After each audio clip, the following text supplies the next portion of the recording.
Hello, everyone. Welcome to Celsius 233, your go-to place for fiction book summaries. Today, we will turn the pages of Anne of Avonlea by L.M. Montgomery.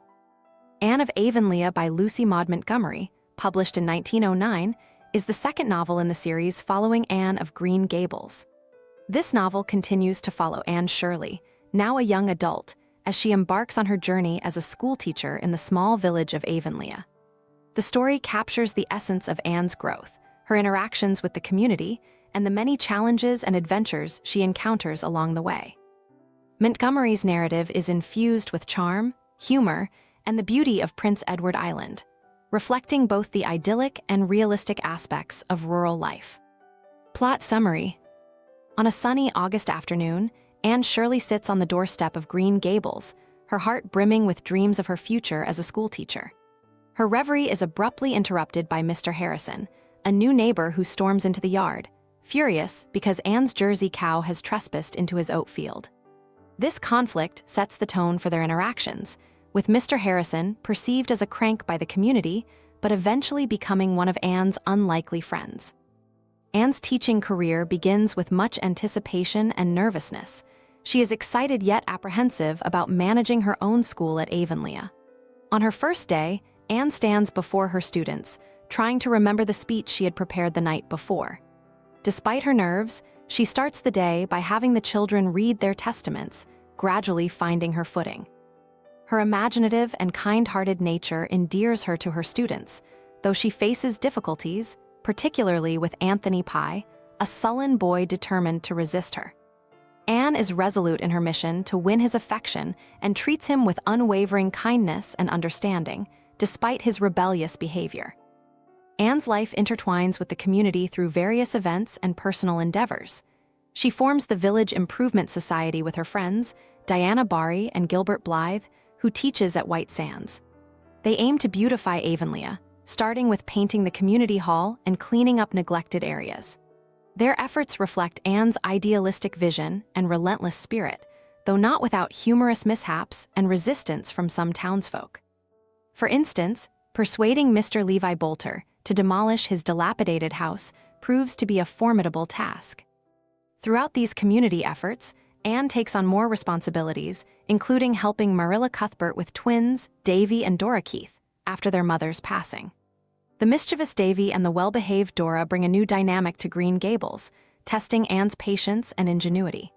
Davy's antics, such as getting lost or causing trouble at school, contrast sharply with Dora's obedience, adding both challenges and joy to Anne's life.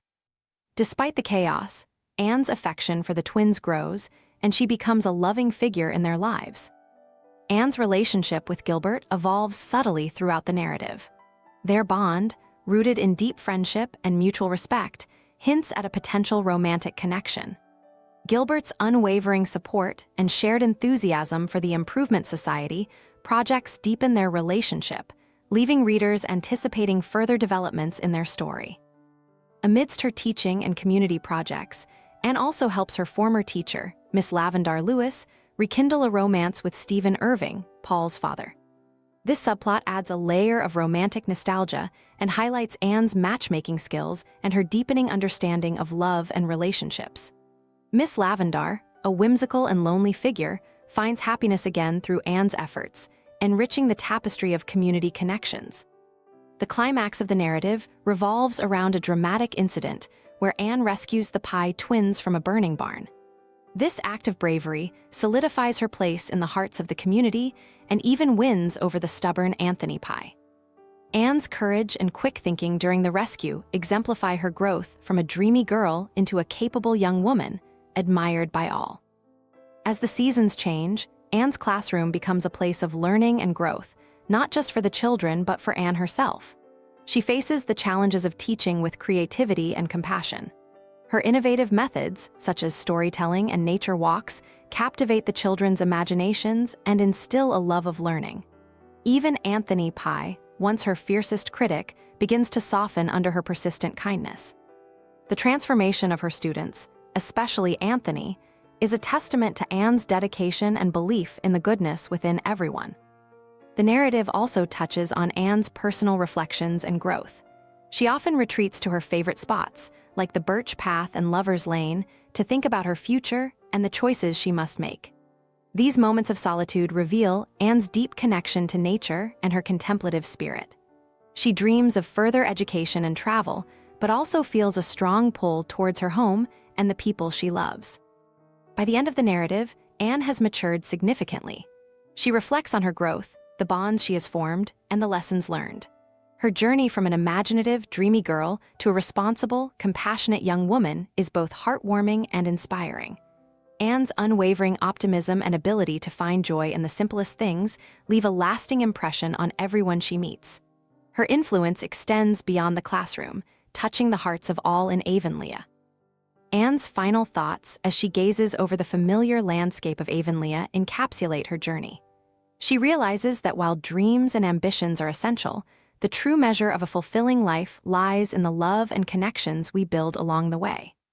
With this newfound wisdom, Anne looks forward to the future with hope and confidence, ready to embrace whatever adventures lie ahead. That's it for now. If you loved this, don't forget to check out the rest of Anne of Green Gables series by L.M. Montgomery. You'll find them in the description or just search for them on Celsius 233.